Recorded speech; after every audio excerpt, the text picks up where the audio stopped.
Et comme on vous mentionnait, on était avec la légende, une légende du sport, un des meilleurs combattants, livre pour livre, de l'histoire de l'action de l'UFC. Fait très plaisir de le recevoir. On lui a demandé très souvent, mais évidemment, avec les événements qui sont passés, on pouvait pas trop aller dans les médias. Finalement, la grosse nouvelle est sortie. On a avec nous, eh oui, nul autre que Georges Saint-Pierre. Georges, t'es à l'aéroport, je pense. On va prendre quelques minutes de ton temps, ça va bien?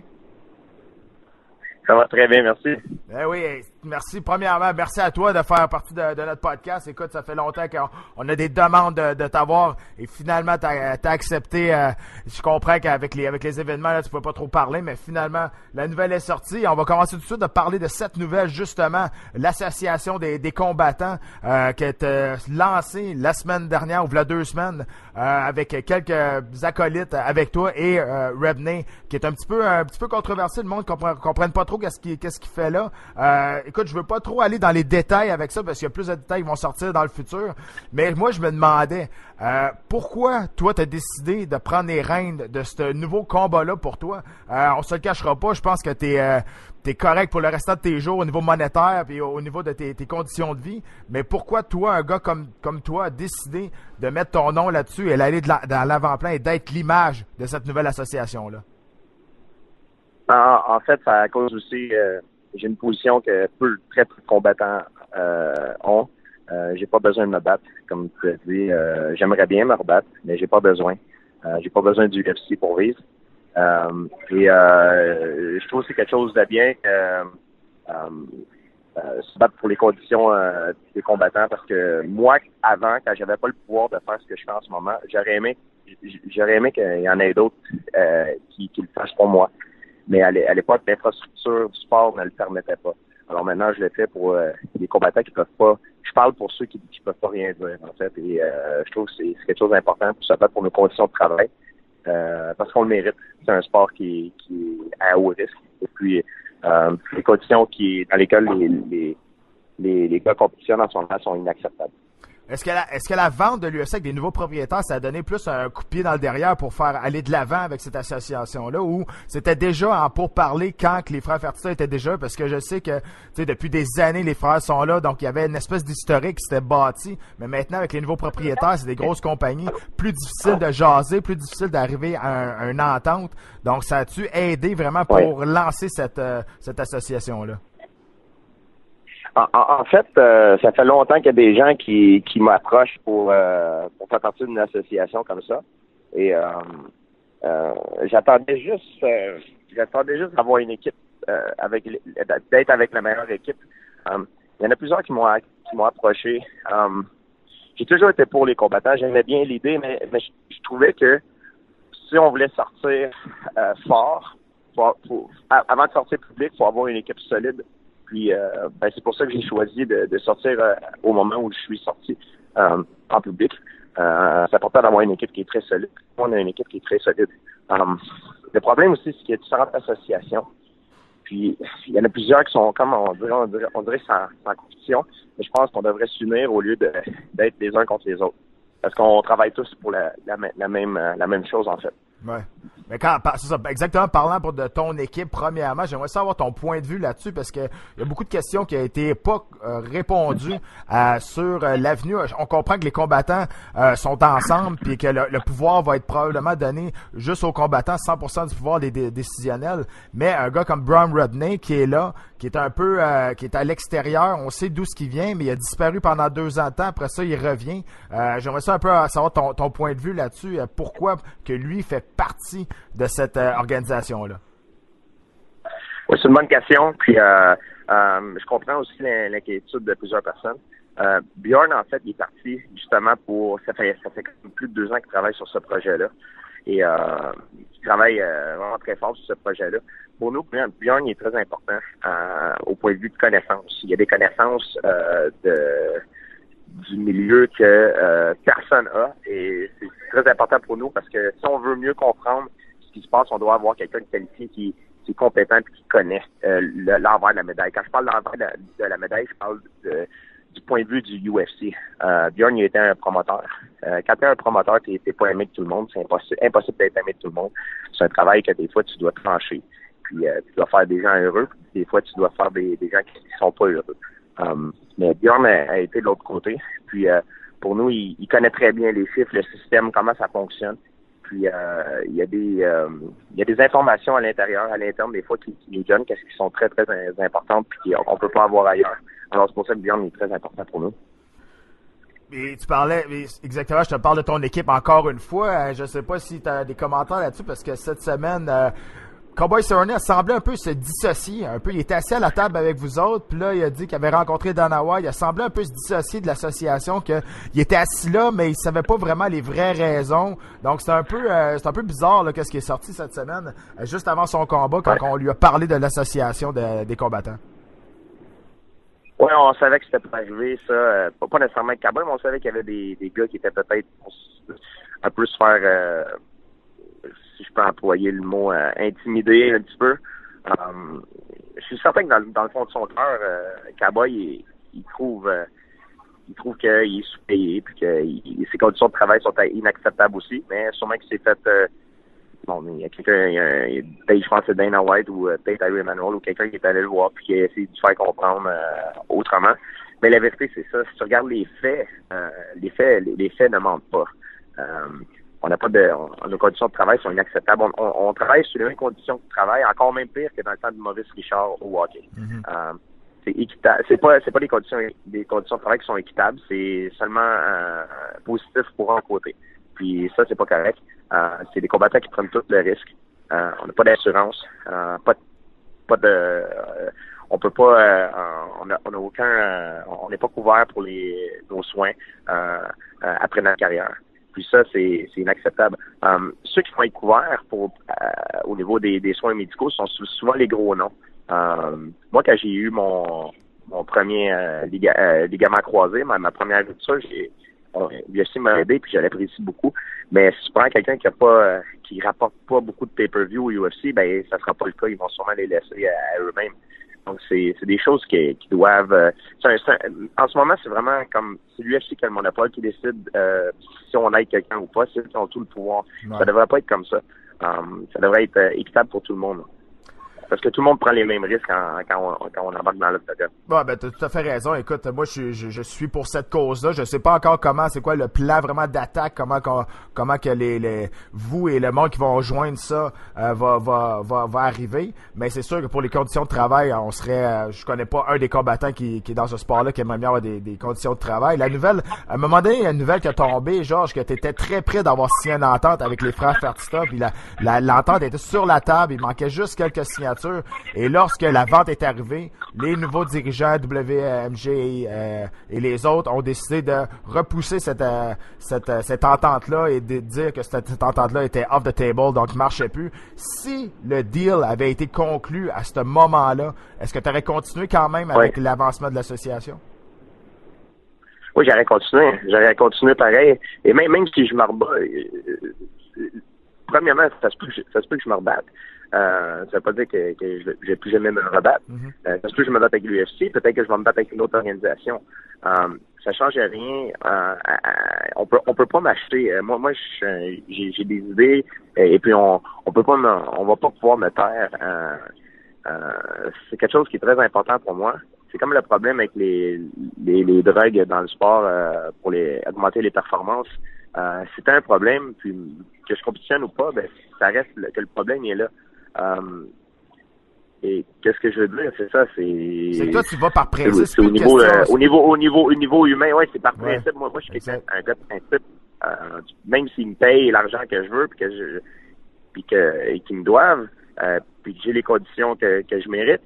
Ça veut pas dire parce que moi je suis Georges Saint-Pierre parce que je donne beaucoup de pay-per-view, je leur rapporte beaucoup l'UFC, mais ça veut pas dire que le combattant que lui il se bat sur la sous-carte qui a les mêmes conditions que moi. Donc c'est important que ce soit fait pour tout le monde et ça doit se faire. C'est quelque chose, c'est pas si ça va se faire, c'est quand ça va se faire. C'est certain que ça va. Dans tous les sports, si on regarde l'historique de tous les sports, ça suit la même tendance. C'est la même chose qui s'est passé au hockey, au baseball, au basketball, au football. Et là, maintenant, c'est dans notre sport. Ben écoute, si on se fie à ton cheval de bataille des stéroïdes et des tests, là, ça a bien marché. Donc si tu décides de te mettre tous les efforts là, sur cette association-là, je vois pas pourquoi ça ne marcherait pas. On a vu maintenant, même des grandes vedettes se font pogner, se font prendre à tricher comme ça. Puis c'est gros grâce à toi, à cause que tu as décidé de partir en guerre face à cette organisation-là. Ben, puis encore, il y a un très gros problème, là, encore. On parle, au fait des performances, dans le sport, les drogues de performance. C'est la seule organisation au monde, comme on dit, qui récompense un athlète pour avoir triché en lui donnant un title shot.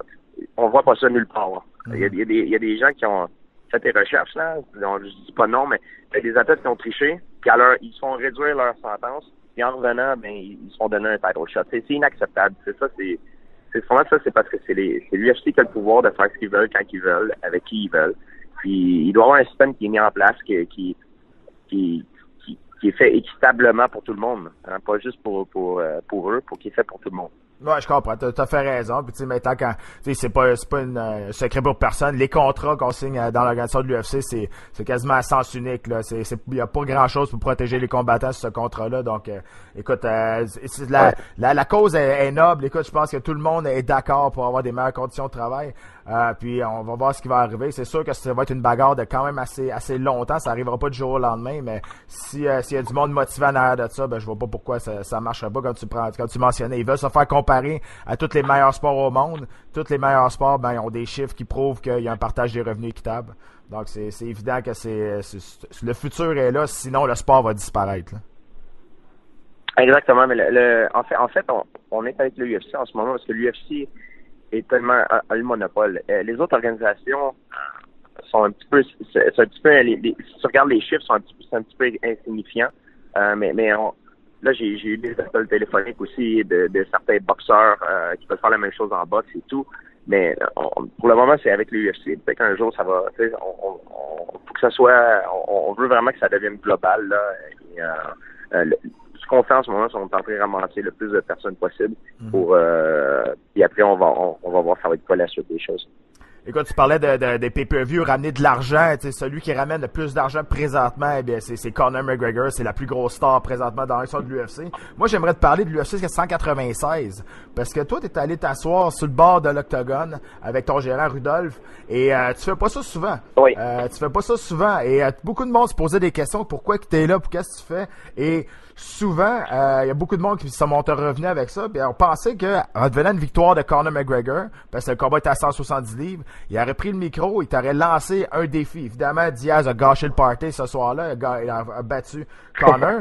Mais écoute, peux-tu nous éclairer là-dessus? Est-ce que tu peux, sans te mettre trop dans le trouble, est-ce que tu étais là exactement pour cette raison-là? Je vais vous dire exactement la vraie raison. Puis c'est peut-être que je suis un peu naïf, mais et je sais pas tout. Je vais vous dire honnêtement ce que je savais de mon côté. Moi, Lorenzo m'a appelé.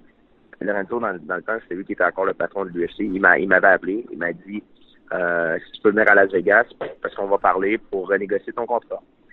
Donc, les négociations, il avaient commencé. Et je trouvais ça bizarre, justement, parce que c'était comme 2 jours avant le combat contre Diaz McGregor. Puis Lorenzo m'a dit peux-tu venir à Vegas? C'est important, viens à Vegas, on va parler. Mais tu sais, ça aurait pu être n'importe quand, mais il voulait absolument que je vienne à Vegas. Donc, j'ai sauté dans l'avion, j'étais allé à Las Vegas. Et puis quand je suis arrivé à Las Vegas, j'ai eu des journalistes qui m'ont dit, qui veulent rester anonymes, qui m'ont dit fais attention, Conor il va te call out, il va t'appeler, il va te défier après son combat s'il gagne. Je trouvais ça bizarre, j'arrivais pas vraiment à y croire, tu sais. Mais là, ça faisait 2-3 personnes qui me disaient ça, donc j'étais un peu sur mes gardes. Et puis quand le combat de Conor McGregor et Nate Diaz avait commencé, il y a une caméra qui est arrivée direct sur moi dans ma face. Puis là, ils m'ont dit hey, on peut-tu mettre un micro, c'est pour le derrière, tu sais, le behind the scene, pour le DVD, ou je sais pas quoi, une émission qu'ils faisaient à la télévision. Là, j'ai dit ouais, bien sûr, mais je trouvais ça bizarre que tout ça se passe comme. Ouais, tu devais te commencer à te poser des questions.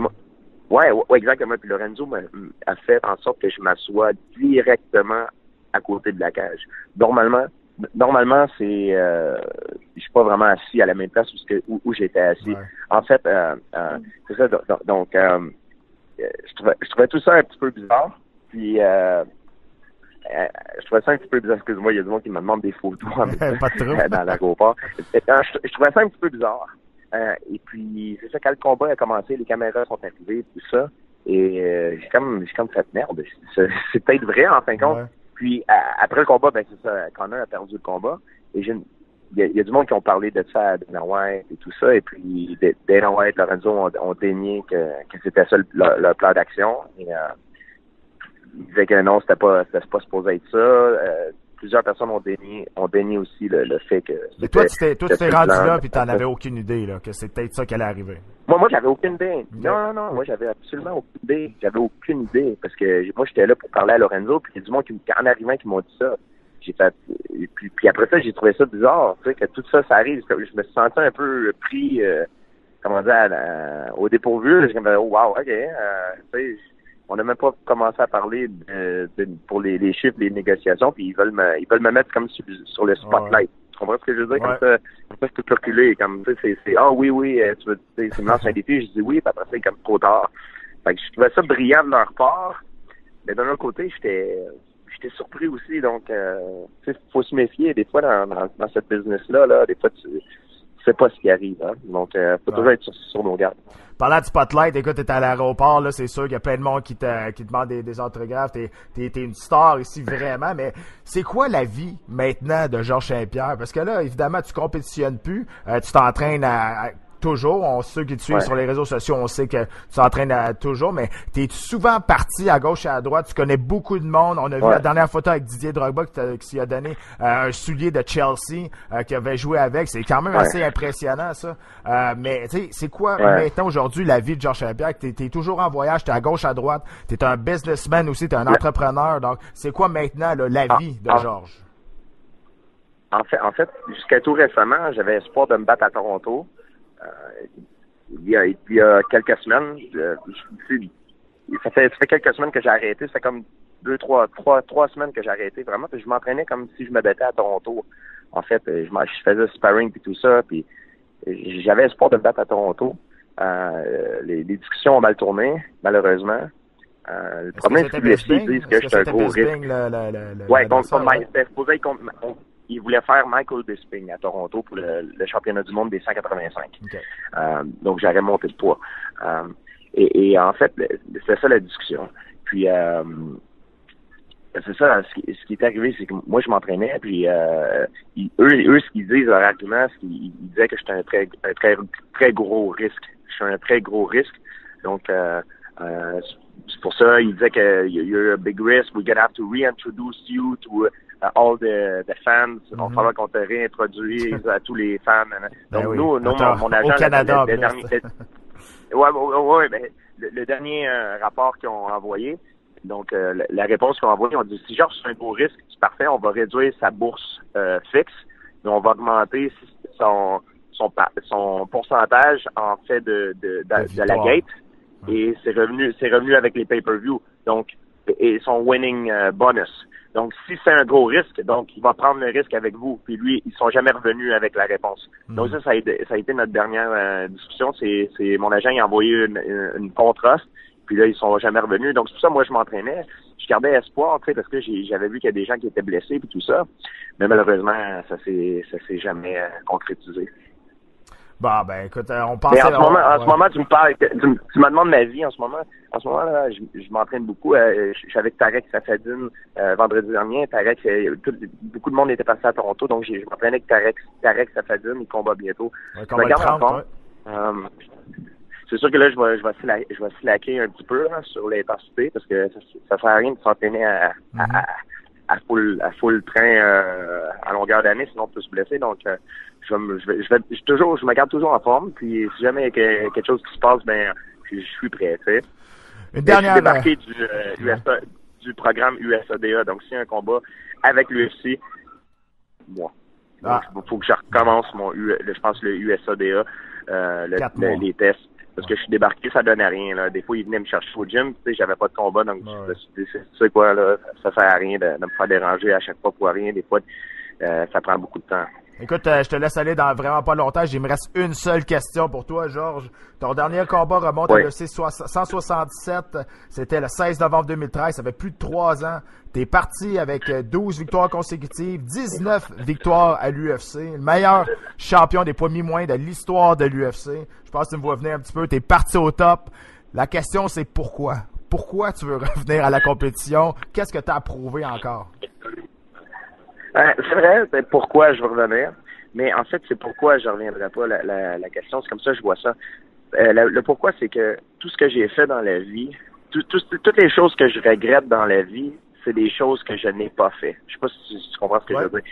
J'ai fait beaucoup de choses stupides que je regrette, mais les choses que je regrette le plus, c'est les choses que je n'ai pas fait. Tu sais, la phrase que tu dis, j'aurais dû faire ça, mais que j'ai pas fait. Donc, je veux pas attendre à 70 ans, puis regarder ma vie, me rappeler des souvenirs, puis me dire, hey, quand j'avais 35 ans, j'étais dans mon prime, j'étais dans le meilleur de ma forme, au niveau timing, tout était incroyable. J'aurais dû revenir pour aller chercher le titre une autre fois, faire l'histoire, faire quelque chose que personne n'a jamais fait dans mon sport, puis je l'ai pas fait. J'avais l'opportunité, puis je l'ai pas fait. Donc ça pour moi, c'est des regrets. Si je reviens, puis je fais du mieux que je peux, puis je perds, ben au moins j'aurai aucun regret. Mais je suis convaincu que si je reviens, je suis encore le meilleur au monde. J'ai la confiance, j'ai confiance en moi. Mais c'est pour cette raison-là. C'est sûr que j'ai beaucoup à perdre, mais j'ai beaucoup à gagner aussi. Mm-hmm. Puis pour moi-même, c'est quelque chose, c'est comme un rêve que je veux faire. C'est comme un fantasme, si on veut, au niveau sportif que j'aimerais faire.